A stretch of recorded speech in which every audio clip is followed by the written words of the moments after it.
Hi there, I'm Eddie Smith, and I want to welcome you to How to Write a Christian Book and Get It Published.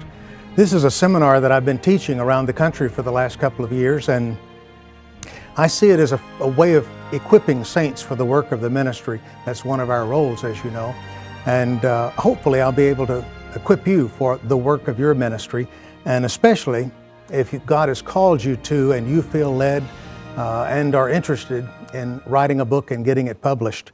I know that they say 85% or more of Americans dream of writing their own book at some time. And so this will be helpful to you in that regard. And helpful whether you're writing a Christian book or any book and getting it published from a secular publisher or a Christian publisher. Exodus 17, verse 14, it says, "And the Lord said to Moses, write this for a memorial in a book." So this is nothing new. This has been around for centuries, and there are some new techniques, though, that we're learning. And in our time together, I'm going to show you how to write a book faster than you ever thought you could.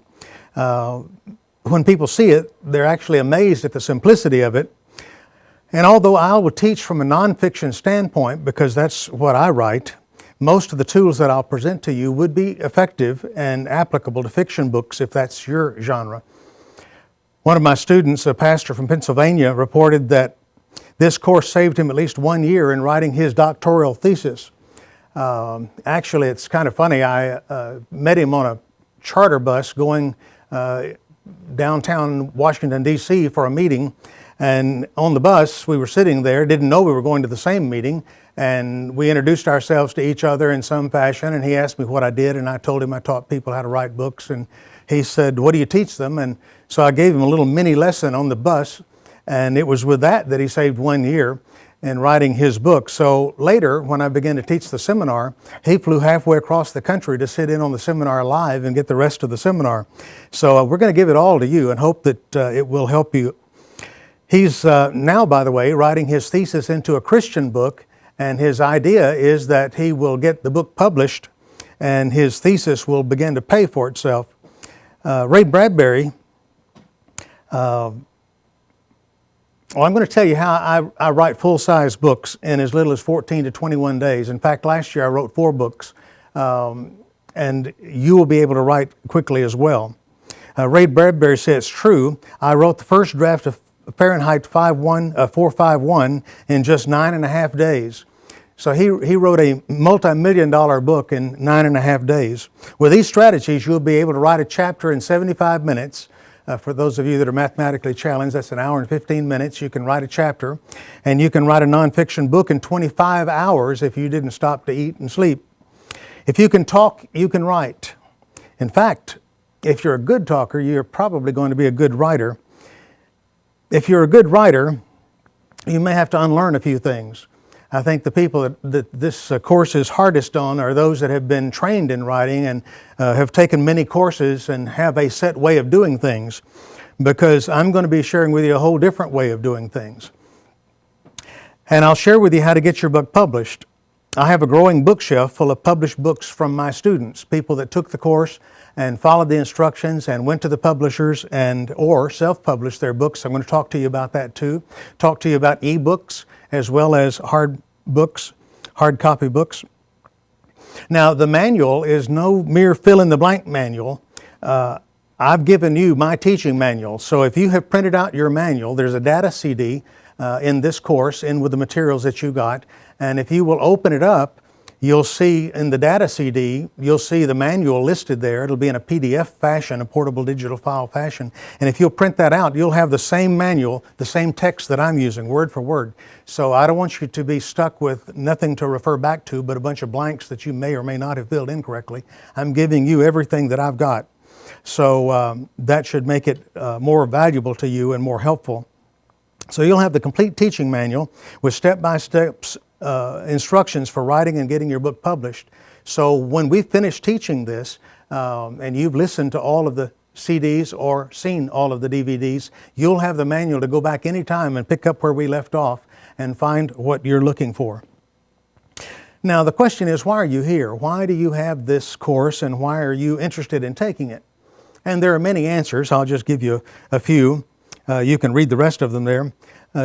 Maybe you've dreamed of writing a book, or you want to write your memoirs, or you want to write an instructional guide for some topic that you've mastered.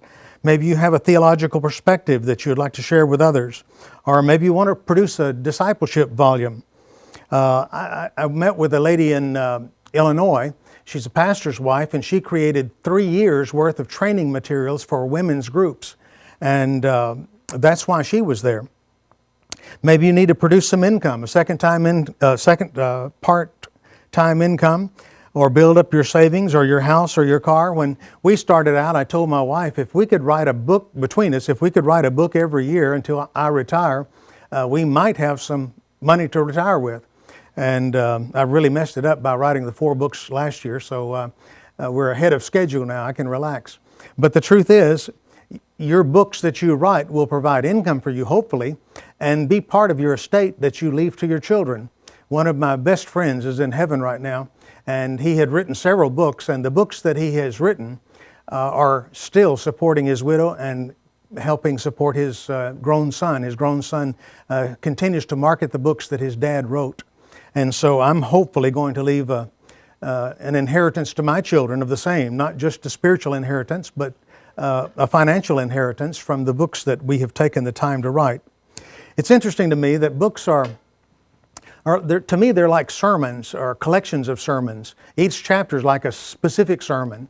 And to think that somewhere right now, probably somebody is reading one of the chapters of one of the books that my wife or I have written, or we've written together, means that they're watching that sermon or listening to that sermon. And since our books are translated now in 5 or 6 or 7 different languages, all over the world, there are people with the potential of listening to or reading the book, reading a chapter, which is like listening to one of our sermons.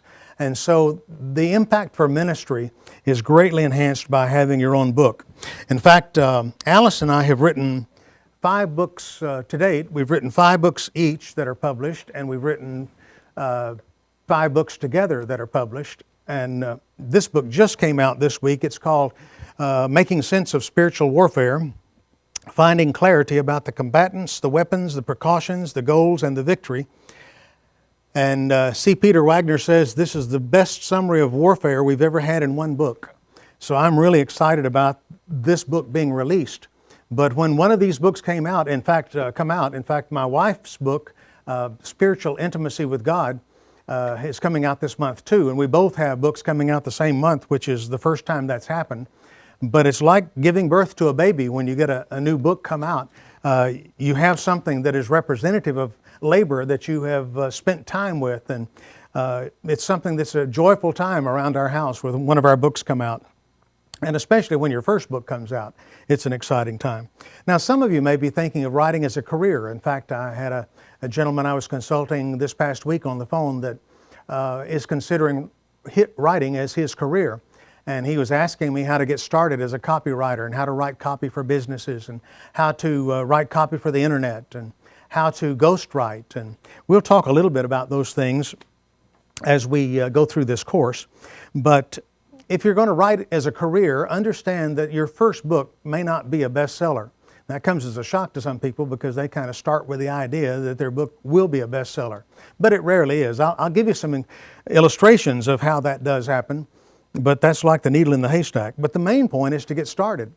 And I encourage people to get started with articles. Begin to write articles for magazines, and I'll talk to you more about that. When you learn the disciplines of writing by writing articles, you will begin to understand the disciplines of writing in terms of writing a book.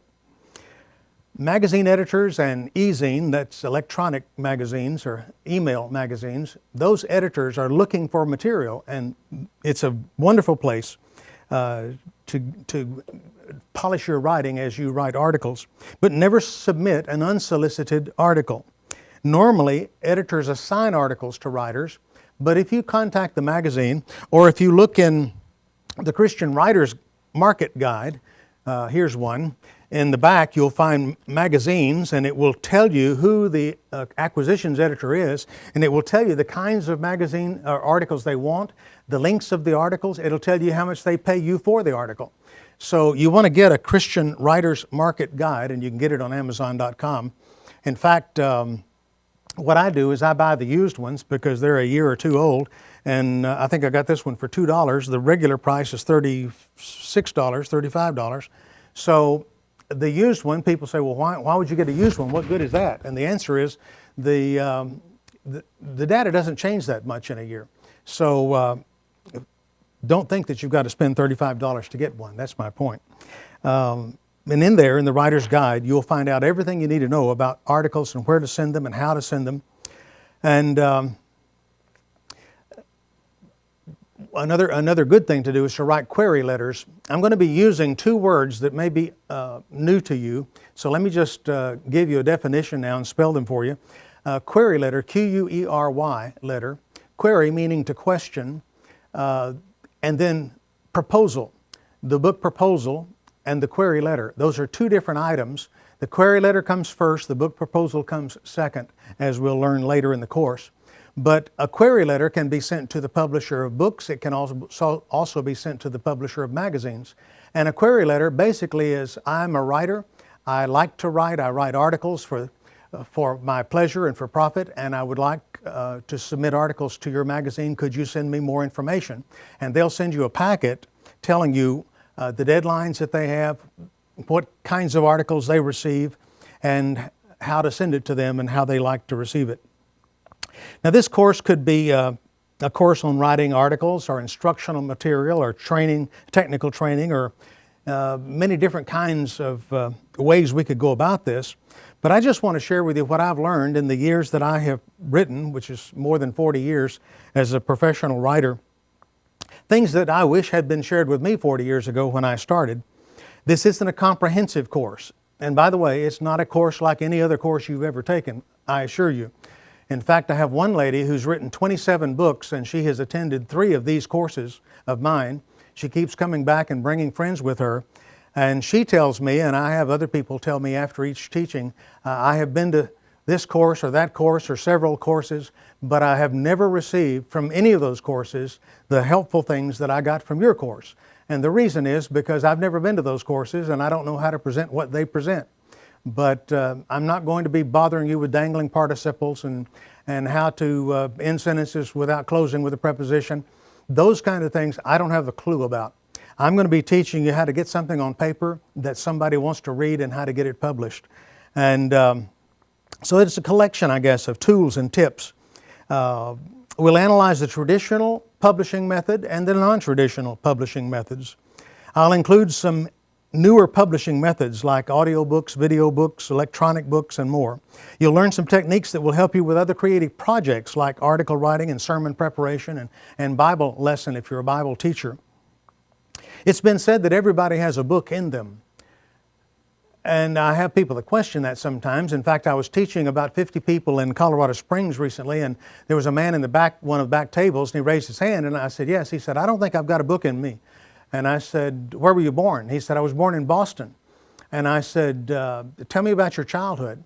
He said, well, when I was 2 years old, my father left my mother, and we moved to Colorado. And I said, it sounds like a story to me.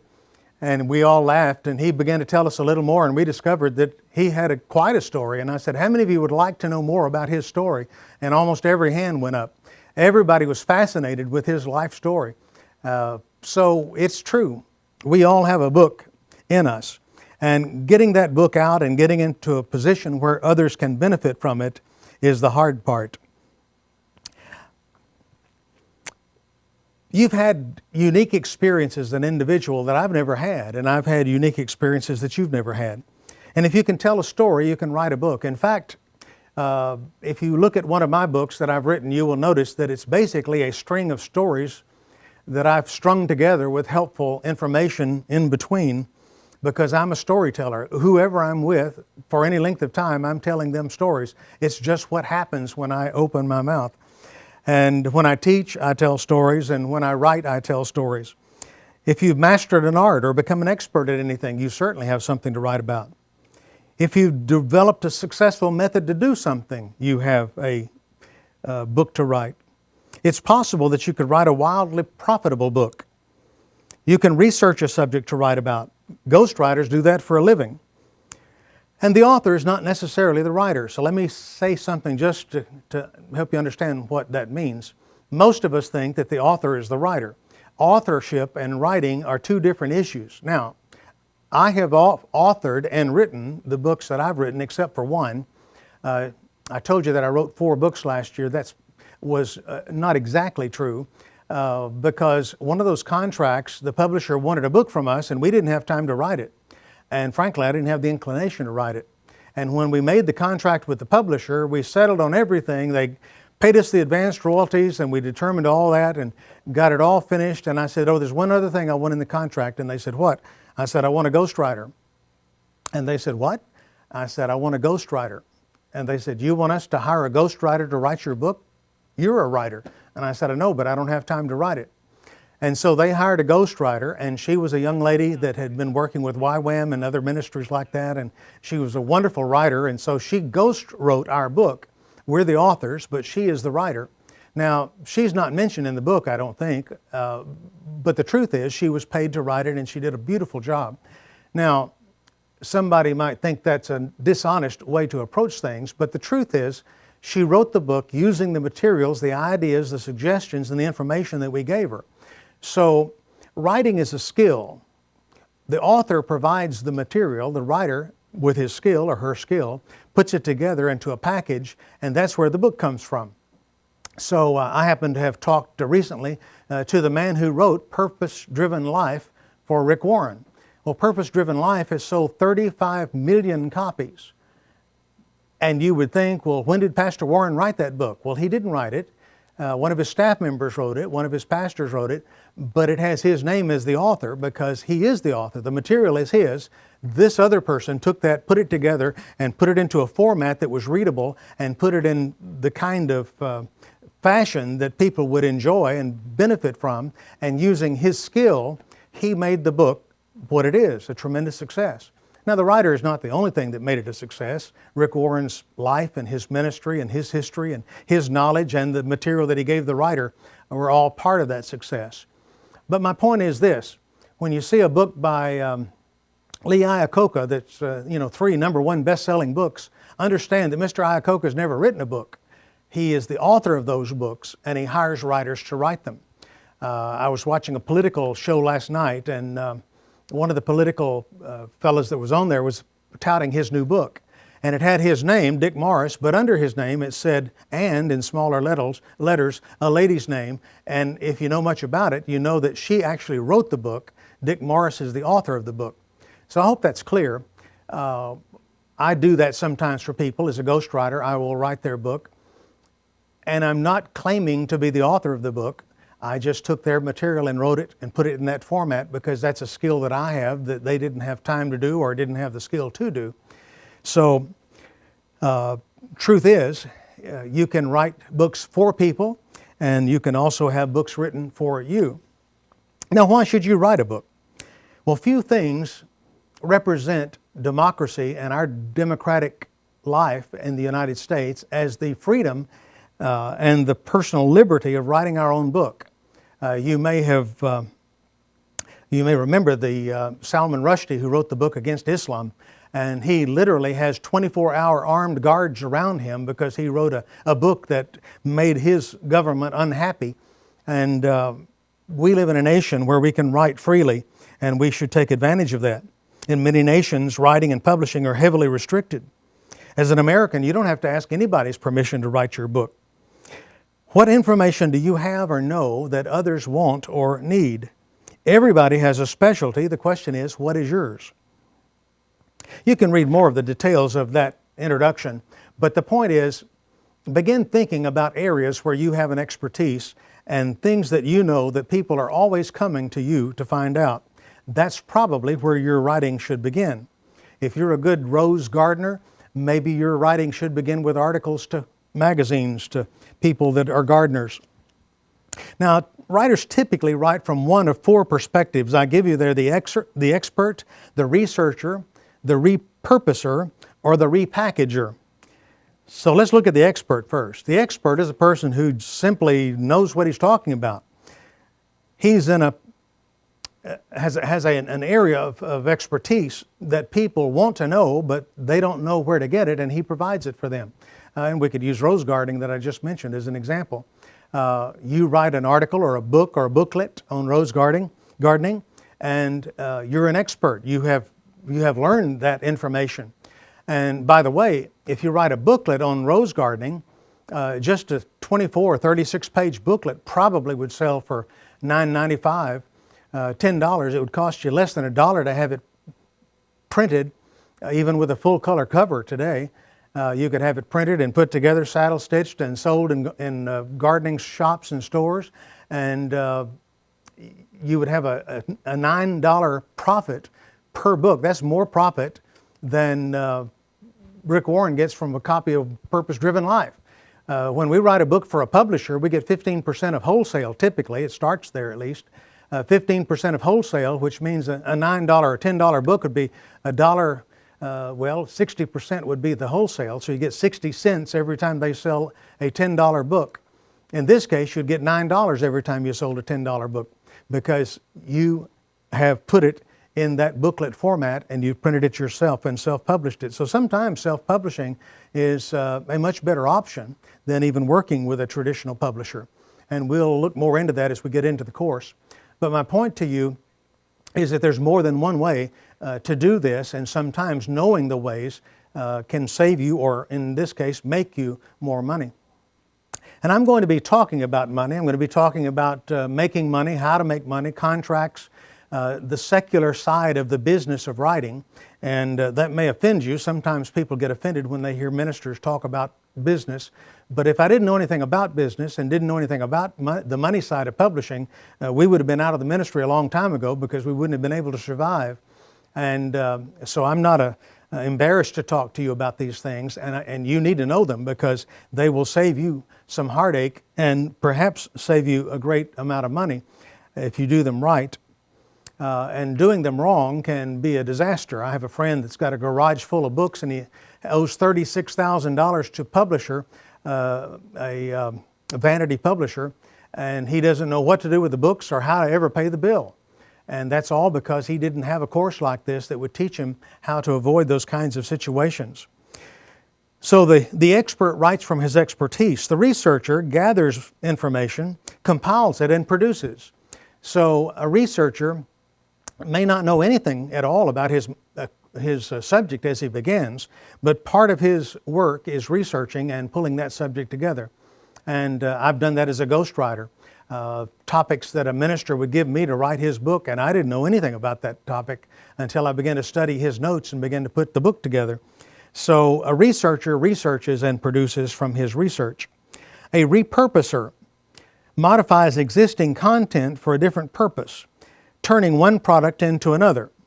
For instance, a pastor preaches a 10-part series of messages on marriage and then discovers that could be 10 chapters in one book on marriage.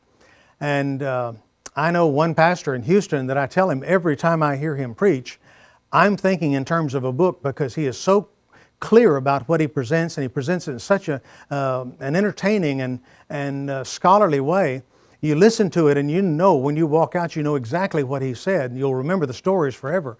But he's never written a book, and that troubles me because his messages could go so much further than his church if he were to do that.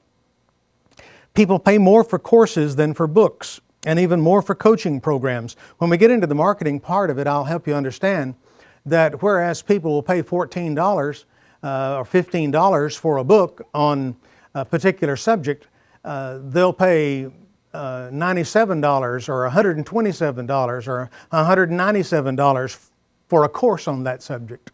So as you repackage these things from books to courses and from written to audio and to video, you repurpose the material. And as you repurpose the material, it has greater and greater extension and touches more and more people.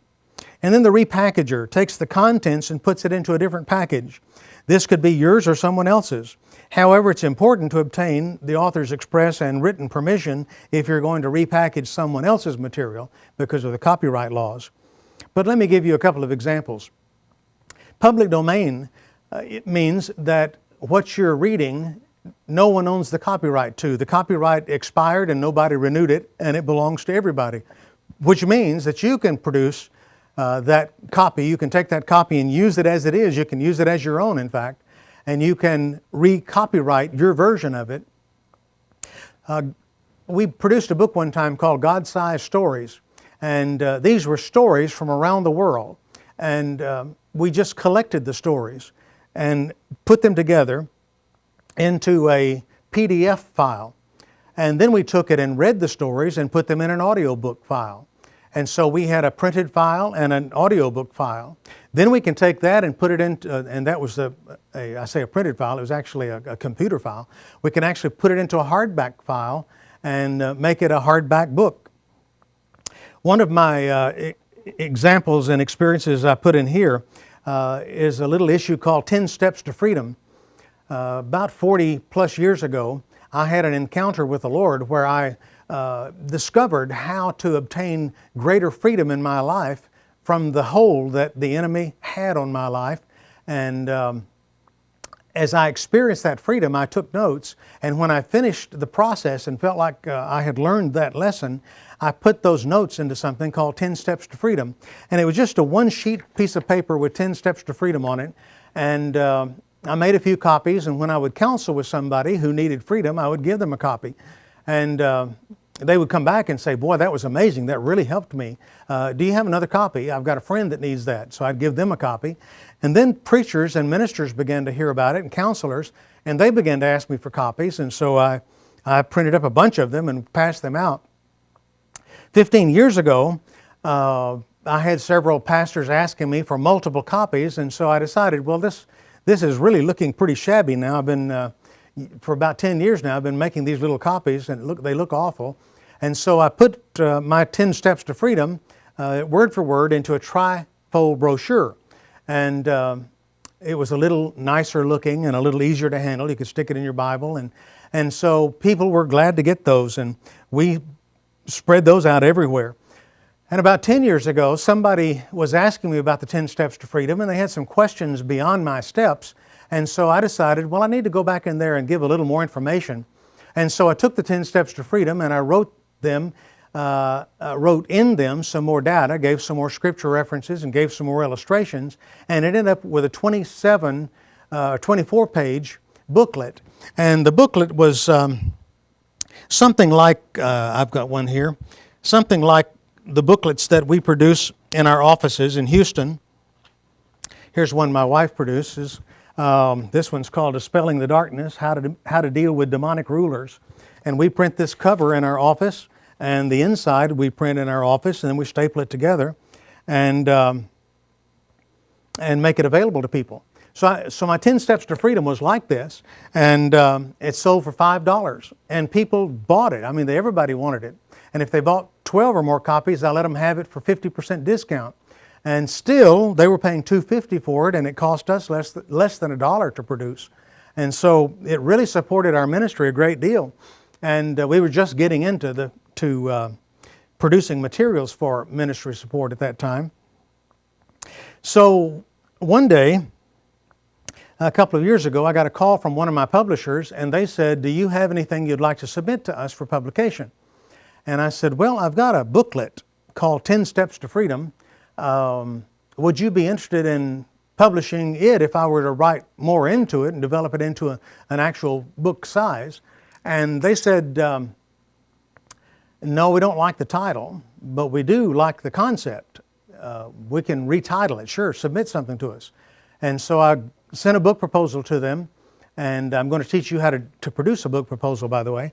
I sent a book proposal to them, and they accepted it, and they handsomely paid me for it, because as I tell you in my promotion, I don't ever write a book until I've sold it, and I encourage you not to either. I don't like the idea of me spending a lot of time writing a book that's never going to be published. And so when they sent me the contract and the advanced royalties, I began to write the book, and the book came out 2 years ago, and it's done quite well. The name of the book is Breaking the Enemy's Grip, which is a lot better title than 10 Steps to Freedom. And all Breaking the Enemy's Grip is an expansion of that single sheet that I had back in the 70s that I used to help people when I was counseling with them. So that's called repackaging. I repackaged that sheet into a booklet and ultimately, or into a trifold brochure, into a booklet, and ultimately into a book. Now, what could be holding you back from writing your book? When I talk to people about that in our live seminars and they give me feedback, some of them say, well, they can't type, as if that's something that is a requirement for writing a book. Believe me, a lot of books are written by people who cannot type and never will be able to type. It's kind of like the music industry. I used to be more in the music industry and writing. I have a course about how to write Christian songs and get them published. But in the music industry, it would surprise you to know how many people that have hit songs that couldn't write a note of music if their life depended on it. And how many people, especially in Nashville groups, in studio, that they have codes and all kinds of mental tricks and other things they use, but they say the one way to get an electric guitar player to turn down his guitar is put a piece of sheet music in front of him, because he has no idea what that is. Much music is produced, incredible music, best-selling music is produced by people who can't read music at all and will never be able to read music. So, a lot of us write books without typing. I'll be talking to you about how to use a yellow pad to write just as easily as, and perhaps more easily for you than to use a computer. People say, well, I'm just an ordinary person. Well, understand that people like Rick Warren were just ordinary people until God began to use them in areas like this, and they became extraordinary people. And so everybody is an ordinary person. That's no excuse for not taking advantage of a skill or a message God's given you. In fact, my father was a pastor, and he told me one day, he said, Eddie, everything God gives you, it's on its way to somebody else when you get it. Make sure it gets to them. And that's often come to the forefront of my thinking when I get a new truth, a revelation that's new to me, and realize that it's changing me.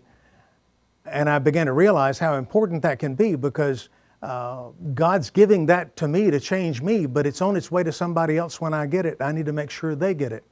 And so that's one of the examples of why I write books.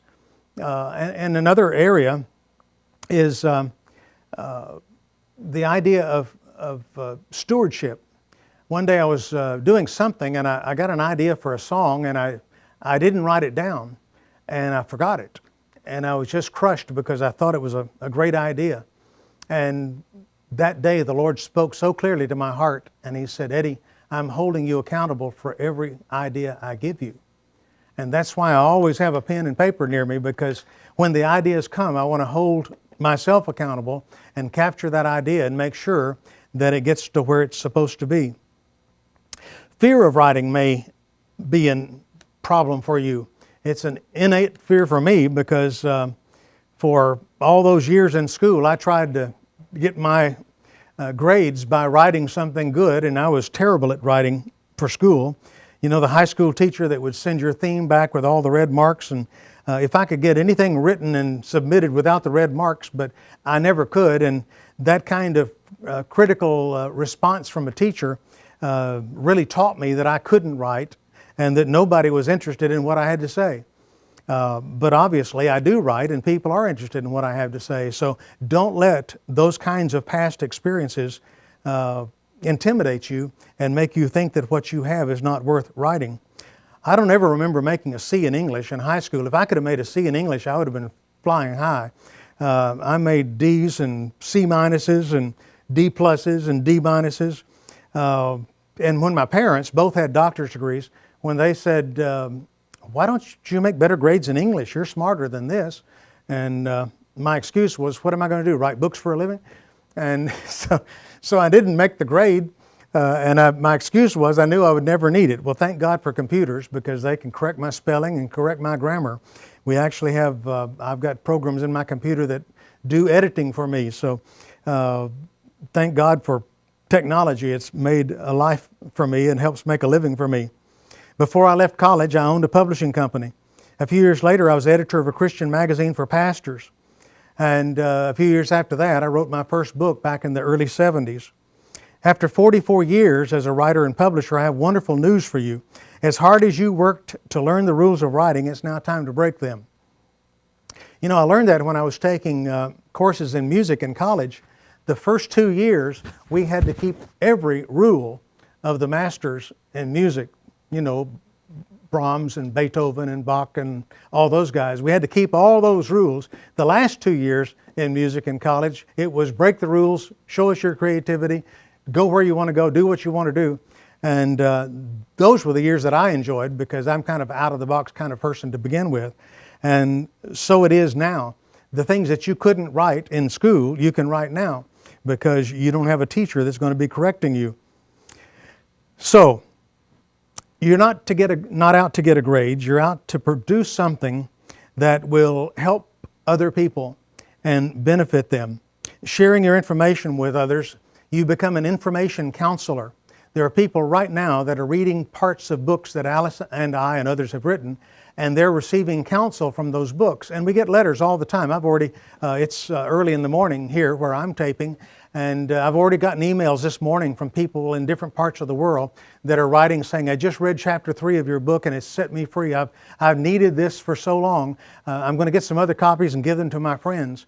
So to understand that with so much ease today that was not even available 10 years ago, we can minister to people in other parts of the world. So we are information counselors. If you can speak a message, a lesson, a truth you wish to communicate, you can write it. Conversational writing is the best type of writing when it comes for today's Christian market. What publishers are looking for is conversational material that is helpful to people and that people actually want. There's no need to let your inhibitions or fears keep you from writing your book. Many successful authors never even attended high school. Rather than allow your fear of writing and your grammatical inability to keep you from trying, go ahead and put it down and begin to identify your fear, understand it, and move ahead. Begin writing and don't stop. Do that and prove to yourself that you have the ability to write. So some of us are afraid we'll fail. That's why we don't do it. And the truth is, if you don't do it, you did fail. So don't let that stop you. Some are filled with unbelief. They don't believe they can. Well, understand, if you believe you can or believe you can't, you're right both ways. Selfishness, just unwilling to share what God has given to them. Busyness, just lack of discipline, putting other things first. The book you take time to write today will likely produce an income for you for years. You know, I used to envy the guy that sold dirt. You know, you drive down the road and you see piles of dirt on the side and he's telling you how much a truckload you can buy it from him. And I'm thinking, how can he sell dirt? He didn't make it, he just piled it up. And he sells it, makes money with it. And then I saw the guy that sells water. I mean, 2/3 of the earth is covered with water and he's selling water in bottles. And then I saw the guy selling air at the service station for 25 cents. You can buy some air for your tire. And I thought to myself, what geniuses these guys are to have all this free stuff and they're selling it and making money. And then God told me one day, He said, you sell ideas. And so you can sell ideas. People want information. In fact, today, with the internet, you can find just about any type of information you want. We really are more paid to find the material and compile it and put it together to save people time and effort, or to do what other people were too lazy or too unlearned to do, to produce that material and put it in a format that they can benefit from. And that's what they're paying us for. They're not paying for the book. They're paying for the fact that Alice took the time to put this together and to share with them her experiences. So understand what the product is. And to think that you can sit down and write a book and for the rest of your life receive royalties for that. The man that introduced Alice to me, and Alice introduced him to his wife, is Pete Sanchez. That may mean little to you now, but when I tell you that he wrote the worship chorus, I Exalt Thee, most of you know exactly what I'm talking about.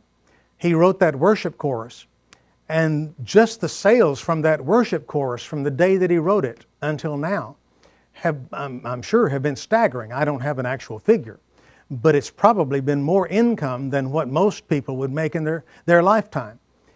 And what did it take to write that song? Probably 5 or 10 or 15 minutes at the most.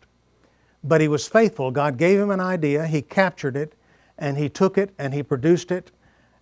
and he was able to distribute it, and God opened the doors and sent it around the world. In fact, I was in a Russian church in Lithuania, in Vilnius, Lithuania, and I sat down at the keyboard late that night in that Russian church, and it was snowing outside, and everybody inside had coats on with earmuffs and gloves and parkas, and I started playing I Exalt Thee on the piano, and their faces lit up, and they began to sing it in Russian as I sang it in English. That song has touched the whole world. What if he hadn't captured it? What if he hadn't shared it with us? And people ask sometimes, what do you think they sing in heaven? What music are they singing in heaven? They're singing I Exalt Thee. Now, how would I know? Well, because 70% of the people in heaven have been saved since I've been alive.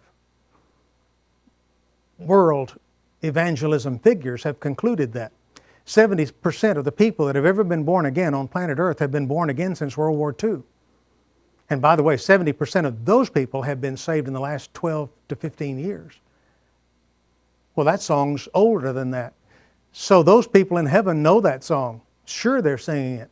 And Hallelujah and other choruses that you and I know. My point, though, is Pete was careful with what God gave him. Don't let busyness or laziness keep you from taking time to write down and produce what God gives you. Impossible, you say, I can never write that many pages. Well, I understand that feeling because I used to shiver when I understood that I had to write a 2,000 word theme. Now, to me, it's trying to write something with less than 2,000 words is my problem. But in high school, if I could write a 2,000 word theme, it would take me weeks to get there, I would think. The Prayer of Jabez, that sold millions of copies, has 96 pages. About 15 to 20 of those pages are front matter and back matter. They're not the book. They're just necessary pages. I've seen books with 50 pages sell for $40. I've got some books at home, e-books by the way, they weren't even published in hard copy, that I paid $195 for. Books that thick that I paid $195 for it because I needed that information. And some of them, by the way, are about how to write a book and how to publish a book. You say, well, I'm not a specialist. Well, your best subject or topic would be something relating to your own knowledge, experience, or personal interest, but you can also combine that with research. And with a good framework, you can hang that material on that framework and write a book. Interview someone who is a specialist. I know of a 19-year-old boy in Singapore who got this idea, and he wrote down the names of 10 millionaires that had made their money on the internet. I don't know if you know or not, but there are many multimillionaires that have made their money on the internet. They literally live with a laptop in their lap and they make millions of dollars every year. He got 10 of their names and he wrote them an email. And his email said, I'm 19 years old, I live in Singapore, I'm wanting to produce a book about internet income, and I know that you're successful. Would you give me a 1-hour interview and allow me to use that interview for my purpose? And all of them agreed. Why would they agree? Well, they knew that if he was successful, their name would just get out that much further and they would be benefiting from his promoting their name. And then they also, I'm sure, like I would, he's 19 years old, he's starting out. I'm an internet multimillionaire. I'm not, but I would think I am, and if I were them. And I want to help him. He's 19 years old. I want to help him. And the combination of that, perhaps others that I've not considered, they all said yes. He made 10 phone calls. He recorded the phone calls. He had the phone calls typed up, transcribed into type. He put it together as a PDF file, which is an electronic file. It's an e-book, we would call it. And he sold 300,000 copies of his e-book and suddenly was wealthy at 19 years of age. People were willing to pay $37 for an electronic file, literally, not even a book, not even something you could touch. So, if a 19-year-old boy can write a book and make six-figure income from it every year on the internet, it's something that some of us could take full advantage of and benefit from for sure. So interview a specialist. Don't know enough about how to write a subject? I'm going to teach you how to easily and quickly write a book about any subject at all. Grammar and spelling. You didn't make good grades in English? Well, join the club. Can't spell? Well, software takes care of that today, plus editors. If you were to see a chapter of my book, I'm not going to show you because it would embarrass me. If I were to show you a chapter of my book that I submit to the publisher and you saw the chapter that the editor sends back to me having edited what I wrote, you'd be amazed at what they do with what I give them. Because that's the genius of the editor, is that he may never have an idea to write his own book, but he can sure make yours be right. And I've got one editor that I work with pretty much full time because he and I just seem to be on the same page. He takes my ideas that I give him in my raw form and presents them back to me in a much stronger way. And so editors and software take care of the grammar and the spelling. Don't have enough time? Well, you have all the time there is. In fact, it's not a matter of time, but how to write with the time that you have. And what I'm going to teach you to do is to write in 5-minute sections or spurts or 5-minute segments. And we're going to teach you how to write maybe 30 minutes or less a day and write your book in just a month or two. Excuse me. You can't type, as I've said, you don't have to know how to type. You say, if I wrote a book, I wouldn't know how to sell the book. Well, that's the first real good issue. Admittedly, it's the most difficult part for all of us. However, technology is getting to the place where we can have the capacity to market our books on the internet to the whole world. You can list them on Amazon.com, which is the world's largest bookstore.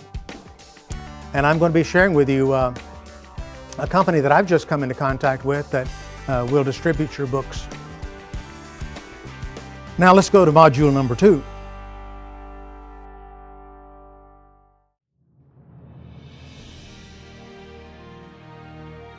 Hi there. We're going to module 2 now, preparing to write.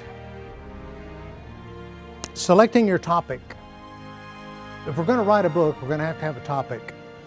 You may already have a topic, even a title in mind. Most often people come to me with book idea already firmly in place, and some of them have already determined the title they want.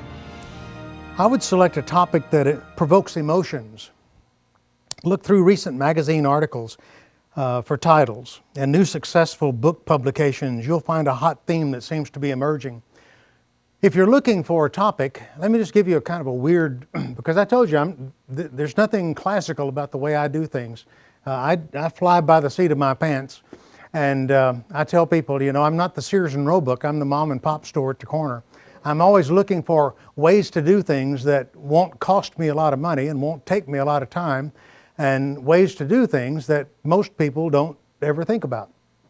So what about a title?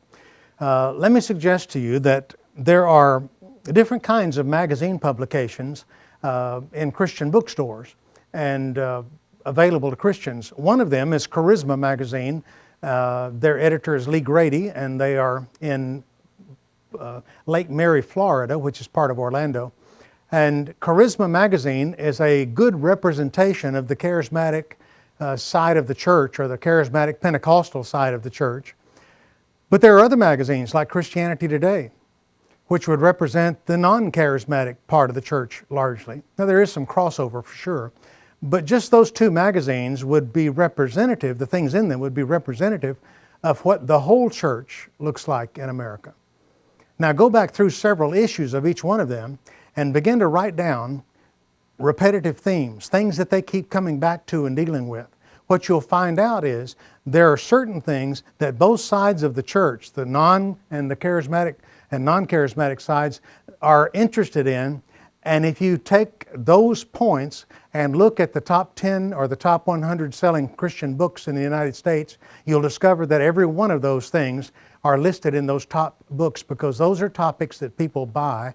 They are topics that people are curious about, and topics where there are needs represented. Now, if you were to go to the if you were to go to the supermarket and you saw one of those tabloids there by the checkout stand, you'll notice there's always an article about weight loss. It doesn't matter. You can go back 15 years. Every one of them has at least some article or pictures or new product about weight loss. And obviously, people want information about weight loss. So it's probably a good guess that if you were to write a Christian book about weight loss, which of course several people have, that book will sell pretty good if it's decently written and has some fresh ideas. So that's how we determine topics. Another way to determine a topic is what God is doing in you, which is what basically makes the topics that I'm concerned about. The books that I have published come from experiences that I've had and life that I've lived and things that I've wrestled with and answers and victories that I've achieved. And then I want to share those with other people so they can experience those things and maybe miss some of the potholes that I fell into. So these are some ways that we look for topics. Understand that people are seasonal, and what God is doing is seasonal. The seasons of God change. I remember one of the major publishers in California, a Christian publisher, asked me one night at dinner, he said, "Eddie, if our company were your company, and if you owned our company, as we do, what would you do that would keep you in the right position of producing material like we produce?" And I said, if I owned the company that you have, I would find me 5 to 10 prophetic people across the country that were skilled and were proven in their prophetic abilities, that is to hear God. And I would keep in touch with them. I would have meetings with them, face-to-face meetings once or twice a year, and I would keep in constant touch with them, asking them what is the next move of God on the horizon. And I would begin to produce books for what God's about to do rather than producing books for what God just finished doing. I would be ahead of the curve. I would publish books in advance for what God is preparing to do. People are seasonal, and what they like at one time or need at one time, they don't particularly like or need at the next time.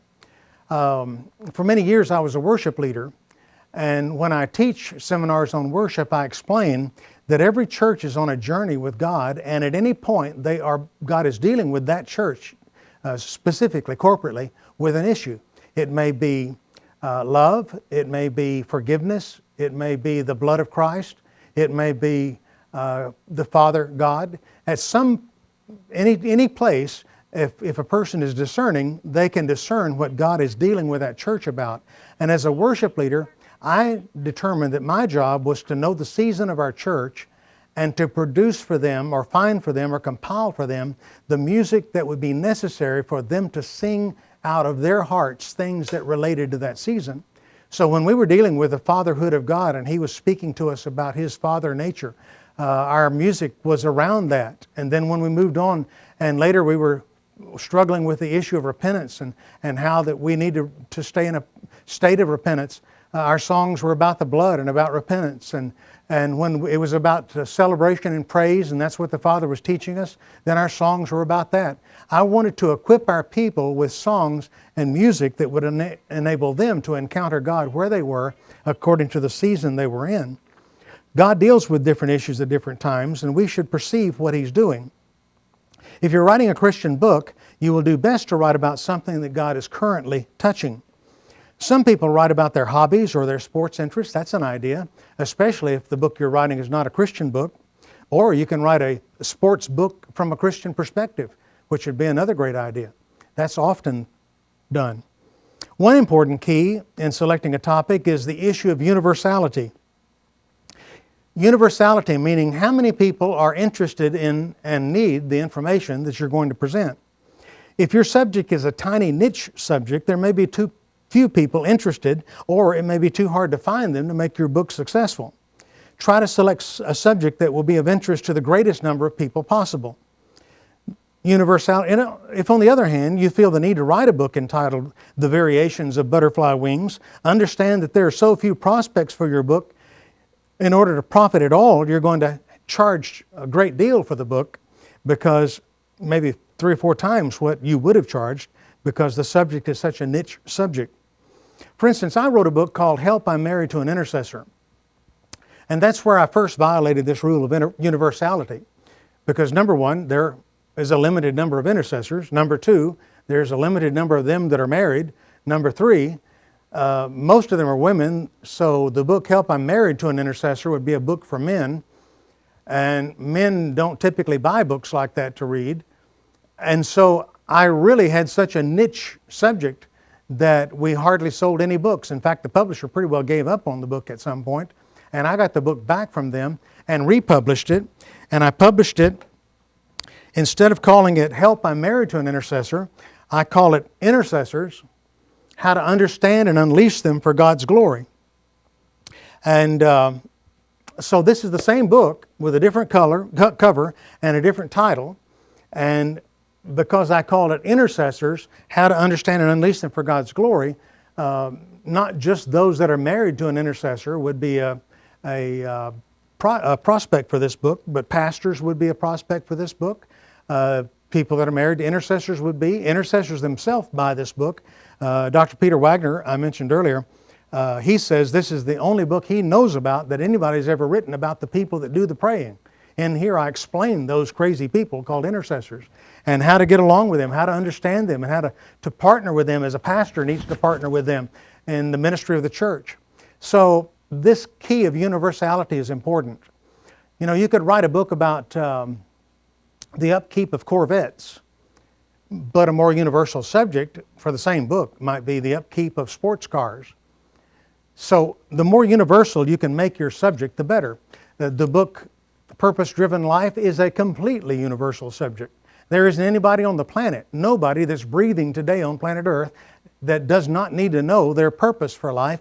And in many cases, they have wondered what that purpose is, which is a built-in market. So that is a perfect example of a universal subject put to good use. If on the other hand, let's see, we did that. My book, okay, we did that. After writing my book, Alice and I wrote a follow-up book called Intercessors and Pastors, The Emerging Partnership of Watchmen and Gatekeepers. Now this is an example of a self-published book. We published this ourselves and have sold many thousands of copies of it. But this is a book that was necessary because I had too much material when I was writing this one, and I didn't want to lose the material and didn't want to do away with it, so I started another book with it, and Alice added to it, and the two of us wrote that follow-up book. So those two books are kind of companion books.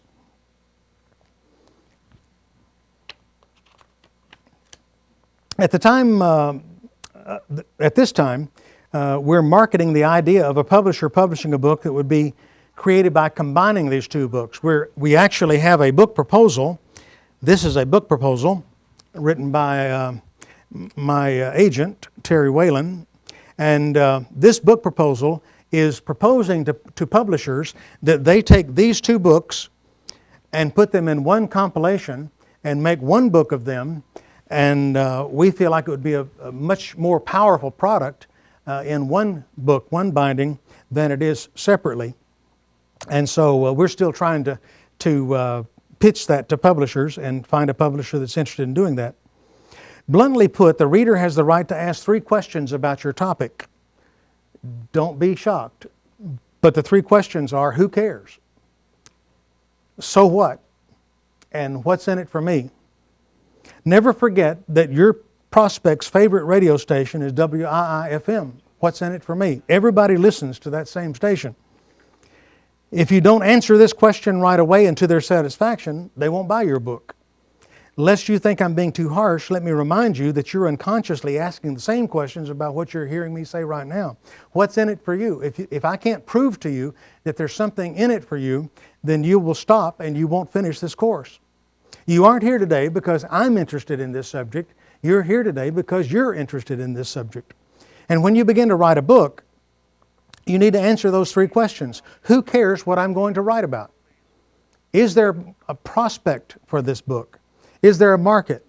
And why does it need to be written? Maybe this book's already been written. I've written several books on prayer, and one of the things that I say about the books when I begin them is, if this book already exists and I don't want to write it, I don't want to write a book that other people have already written. I want to write stuff that no one's ever written. And my most recent book, I think I showed you in Module 1, came out literally this week, is called Making Sense of Spiritual Warfare. And in here, I try to take some of the issues of spiritual warfare that are misunderstood, and some that are misapplied, and some that are not even scriptural, that are used in spiritual warfare teaching and practice around the world, and bring it back to the Scripture and say, wait a minute, is there any reason that this is being done this way? I'll just give you a quick example.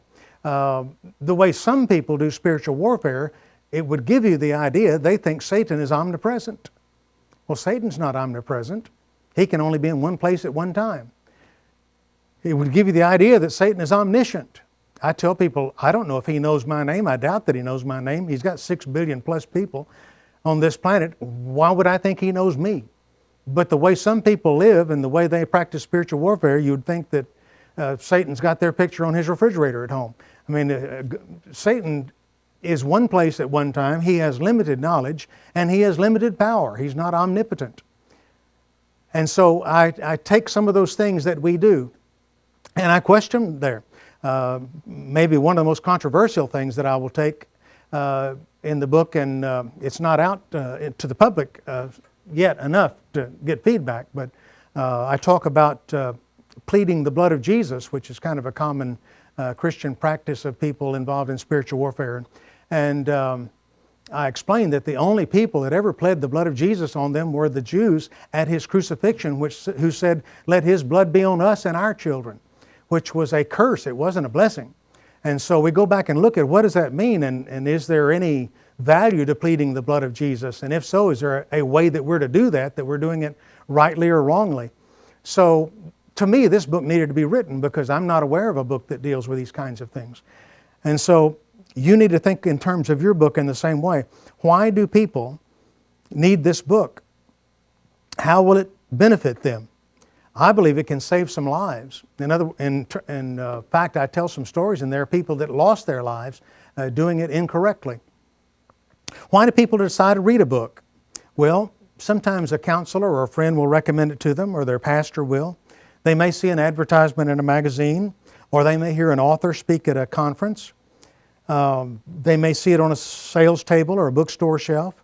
Many people basically do things for one of two reasons, both emotional. They do it to gain pleasure or to avoid pain. If you try to appeal to their logic, you'll miss them. They buy and they read for emotional reasons. Later, logic will convince them that they made the right decision. You must grab them by their emotions and get them to pay attention. You see, when a woman goes to the store to buy a dress, she buys it emotionally, and then on the way home, she logically figures a way to justify the fact that she bought it. And men do the same thing when they go to buy a car. They buy the car that they feel good about, and then they logically determine, how am I going to explain this to my wife so she'll believe me? And so we do what we do emotionally, and we justify it logically. There's an assignment that I give you here about book titles and topics. And I'll just point it out to you. This is something that you'd want to take your own time to do. But answer these questions. What is your book's subject? Not its title, but what is it about? What is your book's purpose? What do you hope to accomplish? And I hope you will take the time to write these things out.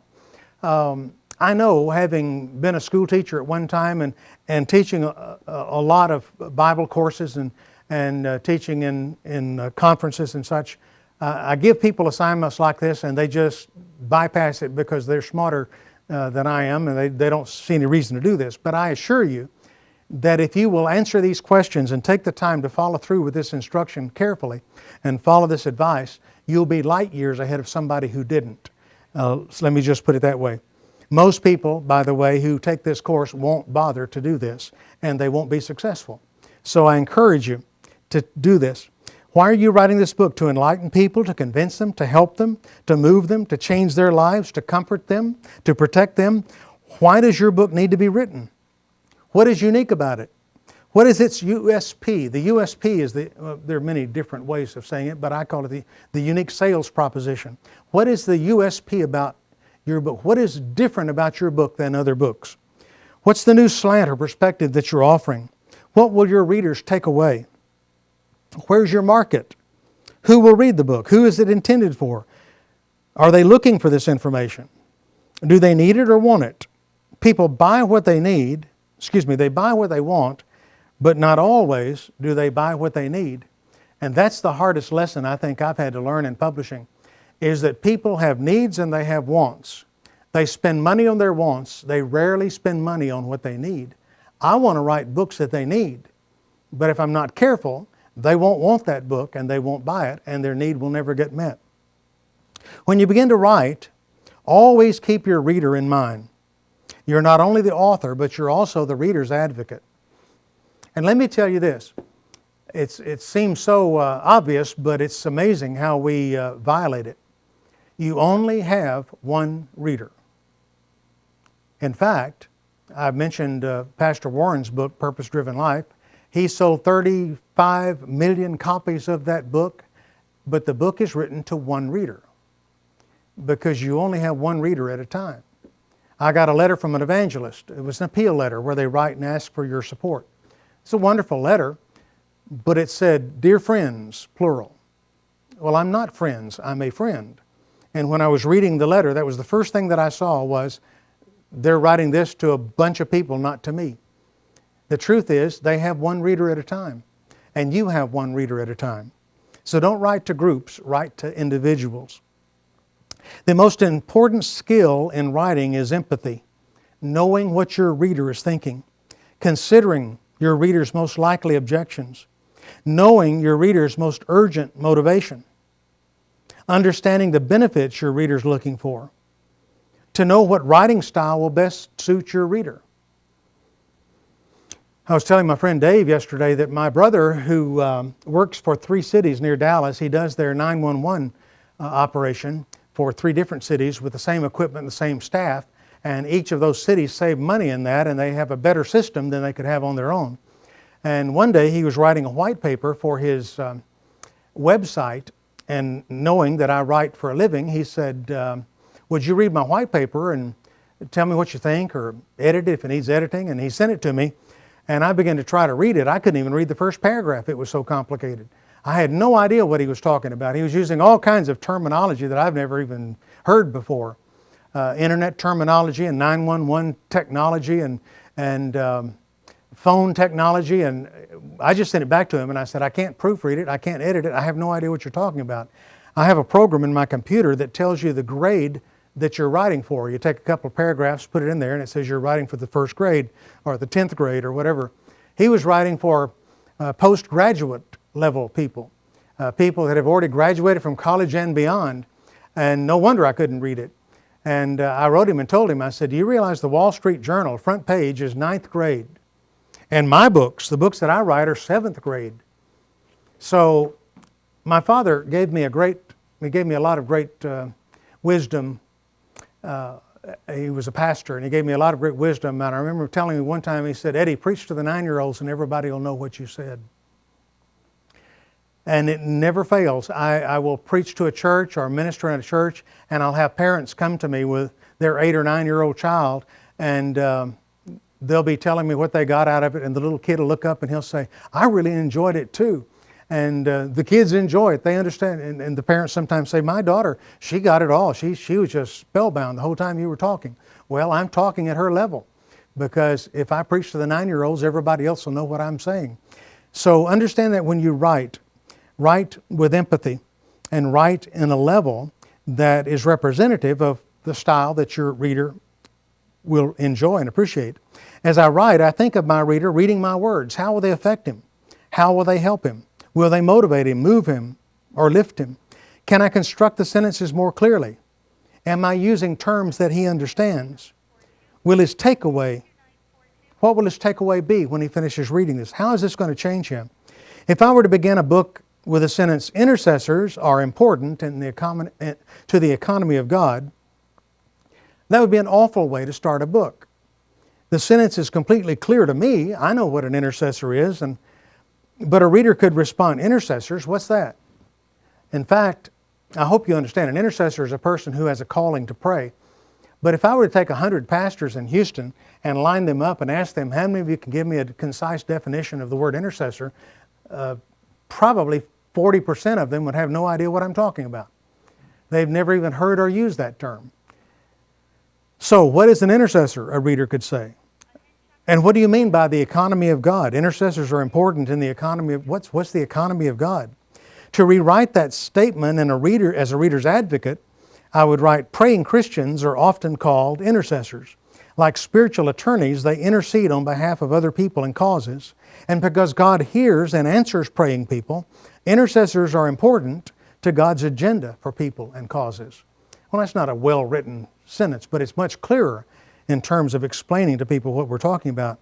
As your reader's advocate, your job is to make sure he or she understands what you've written. When I was a songwriter and a music publisher, I had many new songwriters submit their songs to me. One of them would often say, I want you to hear my new song, but before I play it, I need to explain to you what I'm trying to say. And I would stop them and I'd say, wait a minute. If you have to explain to me what your song is about and what you're trying to say, you haven't finished writing your song yet. You see, there's no DJ in the country that's going to say in a moment, we're going to have a song by Sandi Patty. Before we play it though, let me tell you what she's trying to say in this song. That's not the way music works. The song has to say its own message. It has to stand on its own 2 feet.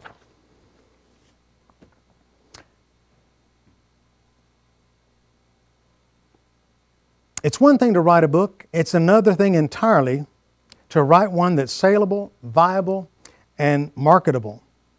To ensure the success of a book is something that even the biggest publishers can't do. You know, I've sat in publishers' offices and I've watched them struggle with this issue of best-selling books.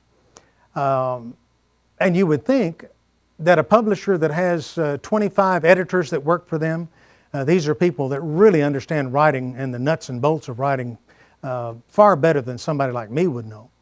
25 editors that work for that company, and they'll be in a big sales marketing meeting, and they're tossing out titles, and the truth is that publisher cannot tell you whether a book will sell or not. It's a mysterious thing. And I've often thought, why don't some of those best-selling writers, I have a friend that wrote a book that sold 2 million copies, but that's kind of the end of that story. He's not come up with something else that sells like that book. And many times people that write a song that's a hit will never have another hit song because they just happened to be in the groove that day, and they produced something that was amazing and that God used around the world, but they've never found that again. And so don't think that people are sitting around in these big publishing companies with 150 or 200 employees and they know what makes a hit book. They don't know. And they are the ones that are making the risk. That's why they're so careful about the books they publish, because they're going to spend anywhere from $20,000 to $40,000 publishing your book. They had better know that it has a good chance of being popular, but they have no way actually to know. And they can lose as much money as they can make, and that's sadly the case sometimes. But there are ways to leverage things in your favor. Here are a few. Know your readers, male or female.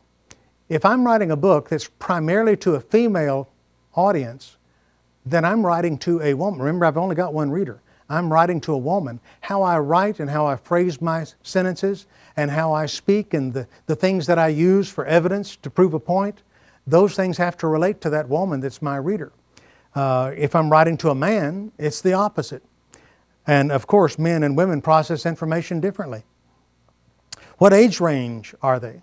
If I'm writing to a Gen X person, I can refer to things that they're very familiar with that a person my age would have no idea what you're talking about. Married, single, or divorced? Where do they live generally? What do your readers do for a living? What other books and publications do they read? Develop a profile. These elements will help you incorporate these aspects into your book, as well as their motivational gifts. In Romans chapter 12, we have a list of 7 gifts that are motivational gifts in the body of Christ, and each one of them has one of those primary gifts in our lives. And when I write, I often take into consideration those 7 gifts. One of the things that I do is I write support material for evangelists and preachers, and I write their monthly appeal letter. And when I write that letter, I want to make sure there's something in that letter that speaks to the giver, that speaks to the prophet, that speaks to the servant gift, that speaks to the management gift, that speaks to the mercy gift. I want something in that letter that speaks to each part of the body of Christ, because that is representative then of all the people that will be reading this letter. And I want something that will move them regardless of their gift. Know your market. Is there a market for books like you're proposing? Are there similar books out there? Are they selling? Are you familiar with those books? Are there any holes in those books that you can fill? Sometimes somebody will write a book about a subject, but they leave a gaping hole that really required some information. And if you can identify that and go produce a book that produces that information, your book will be similarly successful. Getting and staying current. Is there truly an interest in your topic? What future trends are there with your topic? Follow the media. Pay attention to the news. Study ads. Follow the Spirit. What seems to be current in the church? We've talked about that. Teach and listen. One of the best ways to come up with a topic for a book is to teach and listen.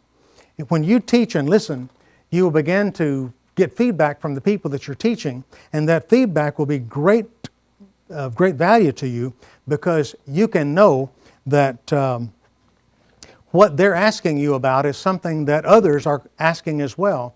In the media, speaking of national television and such, one aspect of the media concerning feedback is that one letter is considered representative of 1,000 people or 10,000 people, meaning that that letter is producing questions or insight that another 1,000 people had that didn't write a letter. So paying attention to the feedback I get as a teacher. Every good teacher is a perennial student.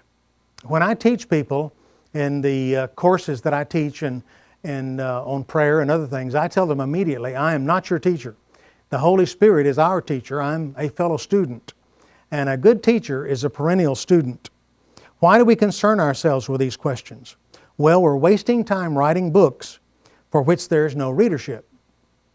You know, just yesterday, I guess it was, or maybe the day before yesterday, a lady called me and she asked me a couple of questions about publishing. And she said, I'm going to be writing my book. And I said, what's it about? And she said, well, it's basically my life story. And she began to tell me a little bit about it. And I hate to say it, but in my mind, I was asking myself, does anybody but her care to read about her life story? Is there something so profound and so powerful in her life story that people would rush out to get a copy of it? Hearing what I heard, I seriously doubt it. And so make sure that you're not writing something for yourself, that you're writing something for others. I mean, it's okay to write for yourself. It's okay to write something for your family. Sometimes people write books for their children. I understand that. I wrote a book for my daughter when I did her wedding, conducted her wedding. I wanted to give them a special gift, and so I took the facts I had concerning their childhood and pictures that I had concerning them. I put them together into a book, and I put my sermon, had it transcribed and put it in there, the wedding sermon, and the vows that they spoke to each other, put that in there, and pictures of the wedding and put that in there, created all into a book form and uploaded it to lulu.com. I'm going to give you a lot of wwws, so you need to get your pen out for those. By the time we finish, you'll have a long list of them, because there's so much on the internet that can help us as writers that we need to know about. But I sent it to lulu.com and uploaded it and ordered one copy of the book, and when it came, I endorsed it and I gave it to them. There's only one copy of that book in the whole world, and they have it. It's a book about their lives and their marriage. So yeah, I can write a book for my family. But if you're writing a book for others, you need to ask that serious question. What is the audience? Will people actually want this? You see, it gets down to this. There's a difference between sales and marketing. In sales, we take an existing product and we look for people that will buy it. I look over here, I look over here, I look over here. I cast out like fishing. I cast out in different directions to find somebody that wants to buy this, and then I sell it to them. That's sales. Marketing is not that at all. Marketing is finding out what people need and producing it and filling that need. And when we write a book, that's what we're doing. We're doing marketing. Every book should solve a problem. Selling a book is marketing. The buyer exists. We must provide the product. We find the need and we fill it. Here's a secret weapon, and I'm going to give you secret weapons now throughout the rest of this course through the different modules. Secret weapon. Ready to do it? Tired of waiting? You know that book that you're going to write? Announce it. I know people that say, well, I've been working on this book for 10 years. No, you haven't worked on it for 10 years. It's been hanging around for 10 years. If you had worked on it, it would have been a book a long time ago. It's time for you to announce it. And I encourage you to stop at this module and to get your software, your email software out, and right under your name to put a SIG file that says, Eddie Smith, the author of the soon-to-be-released book entitled whatever. Put that you're the author. Consider it's time to change your thinking. I'm not going to write a book and become an author someday. I am a book author. I am writing a book, and my SIG file says that I am the author of the soon-to-be-released book by this title. When you send your emails out and see that every day, it will help you remind yourself to get involved with that book and get it done.